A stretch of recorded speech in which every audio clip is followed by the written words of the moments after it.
Assalamualaikum warahmatullahi wabarakatuh. Halo semua sahabat, adik-adik yang saya cintai. Selamat berjumpa kembali di channel Anca Makawali.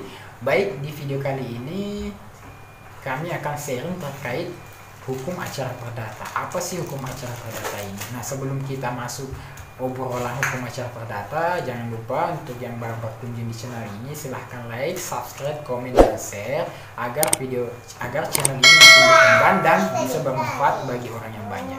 Oke, kita langsung saja tanpa basa-basi. Apa sih ini hukum acara perdata? Kalau menurut Bu Nur Hakim bagaimana hukum acara perdata? Ya, jadi kali ini kita akan membahas terkait hukum acara perdata. Jadi hukum acara perdata itu adalah hukum formil. Yang dimana hukum formil ini itu cara untuk mempertahankan hukum material. Jadi ketika berbicara dengan hukum formil berarti cara untuk mempertahankan hak-hak seseorang di pengadilan atau di muka hakim. Nah, ketika berbicara hukum formil, yaitu ketika ada orang yang merasa dirugikan atau melanggar hak-haknya, maka dia bisa mengajukan gugatan ke pengadilan berdasarkan hukum formil yang ada. Oh, jadi begini, bisa kita pahami simpulkan bahwasanya ketika berbicara hukum acara perdata berarti bagaimana mempertahankan hukum material itu, artinya undang-undang yang ada di dalam hukum perdata itu.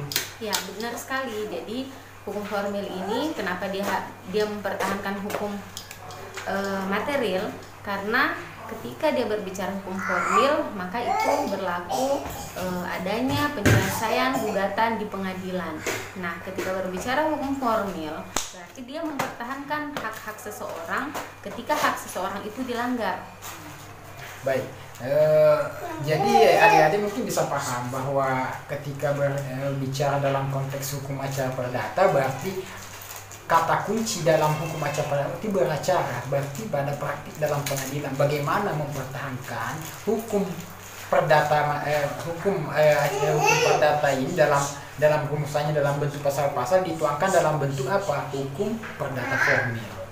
Artinya dalam membuktikan hukum perdata ini harus secara formil di dalam persidangan.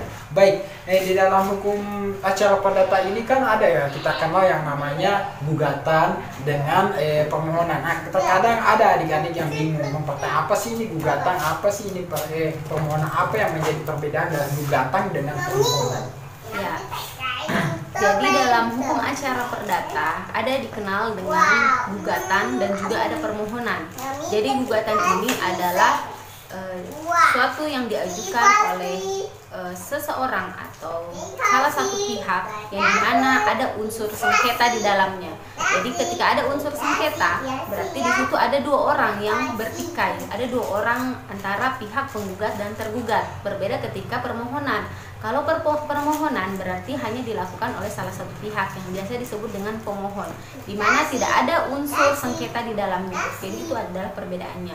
Nah, ketika berbicara gugatan berarti ada antara penggugat dan tergugat. Sedangkan kalau permohonan jadi permohonan itu ada namanya pemohon dan termohon. Yang dimana outputnya adalah permohonan ini adalah berlaku suatu penetapan, hasilnya adalah suatu penetapan dari hakim. Baik, jadi bisa disimpulkan begini ya, kalau berbicara gugatan berarti ada sengketa di dalamnya, ada penggugat dengan tergugat. Jadi kalau berbicara permohonan berarti tidak terkandung sengketa di dalamnya, seperti mungkin contohnya mungkin dalam anak yang berada di bawah usia, di bawah umur, belum mencukupi umur untuk melakukan perkawinan, lalu dia meminta dispensasi di pengadilan, itu berupa salah satu contoh dari permohonan ya Bu ya? Iya, betul sekali. Jadi ketika kita berbicara permohonan berarti tidak ada unsur sengketa dalamnya, hasilnya adalah sebuah penetapan dari pengadilan yang dilakukan oleh majelis hakim di pengadilan. Salah satu contohnya yaitu ketika adanya dispensasi permohonan izin menikah ketika ada anak yang ingin menikah di bawah usia perkawinan. Misalnya usia perkawinan sekarang yang ditetapkan berdasarkan Undang-Undang Perkawinan Nomor 16 Tahun 2017 yang merupakan revisi dari Undang-Undang Nomor 1 Tahun 1994, itu adalah 19 tahun bagi laki-laki dan juga 19 tahun bagi perempuan. Jadi ketika ada orang yang datang untuk meminta izin ke pengadilan menikah di bawah usia perkawinan seperti usia 13, 14, maka itu adalah salah satu izin atau permohonan untuk menikah. Jadi nanti keluar yang namanya penetapan dari hakim ya. Iya. Untuk memberikan izin si anak ini yang belum mencukupi untuk diberikan izin untuk menikah, seperti begitu ya. Iya, jadi hasilnya adalah penetapan hakim untuk memberikan dispensasi kepada si A misalnya. Baik. Oke, mungkin ada yang bisa paham ya. Lalu dalam hukum acara perdata itu dikenal juga dalam apa? Dalam kompetensi absolut atau mutlak. Lalu ada juga yang dimaksud dengan kompetensi relatif atau nisbi. Nah, itu seperti bagaimana? Mungkin masih ada yang belum paham apa ini kompetensi mutlak, kompetensi relatif. Ya, jadi berbicara mengenai kompetensi berarti dia berbicara mengenai kewenangan suatu lembaga. Misalnya ketika berbicara kompetensi absolut berarti lembaga mana yang berhak atau lembaga mana yang berwenang untuk menyelesaikan atau mengadili suatu perkara. Misalnya ketika kita berbicara kompetensi absolut berarti itu berbicara kewenangan mutlak. Mutlak artinya lembaga mana yang bisa mengadili suatu perkara. Misalnya perkara gugatan tanah. Jadi gugatan atau sengketa tanah ini di manakah diselesaikan? Pengadilan mana yang berwenang untuk menyelesaikan? Apakah pengadilan negeri atau pengadilan agama atau PT UN? Nah, itu adalah salah satu kompetensi absolut dari peradilan. Peradilan mana yang berhak untuk menyelesaikan? Kalau berbicara mengenai kompetensi relatif berarti wilayah peradilan mana yang berhak untuk menyelesaikan perkara tersebut. Misalnya, ketika seseorang ingin mengajukan gugatan, yaitu seorang istri ingin mengajukan gugatan ke suaminya, maka dia harus mengikuti wilayah mana, wilayah peradilan mana tempat dia harus mengajukan gugatannya, yaitu ada namanya aktor sequitur forum rei. Ini merupakan salah satu asas yang diterapkan dalam kompetensi relatif, bahwa aktor sequitur forum rei ini adalah salah satu asas yang ketika seseorang mengajukan gugatan berarti harus mengikuti wilayah domisili dari si tergugat.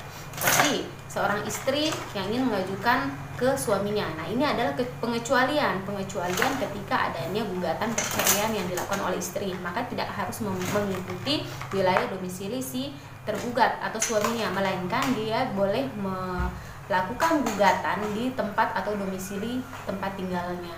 Berbeda ketika cerai talak yang dilakukan oleh pihak suami, yang dimana ketika pihak suami ingin mengajukan permohonan cerai talak, berarti dia harus mengikuti istri karena mengikuti si termohon atau wilayah domisili termohon. Berbeda juga ketika yang disengketakan terkait benda-benda yang tidak bergerak, salah satunya adalah seperti tanah, sengketa tanah.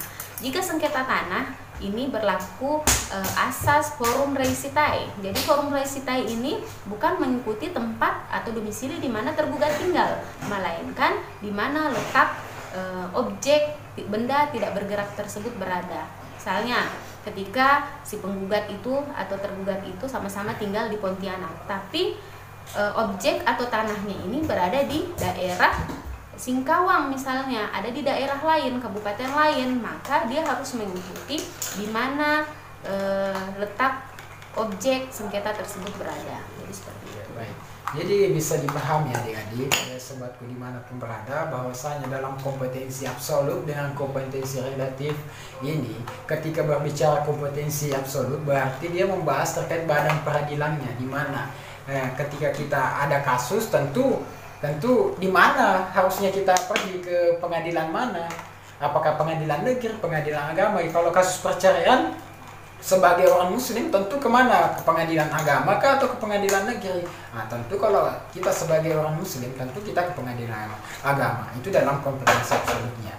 Lalu kalau dalam kompetensi relatif artinya di mana wilayah badan peradilan itu memiliki wewenang untuk menyelesaikan perkara tersebut.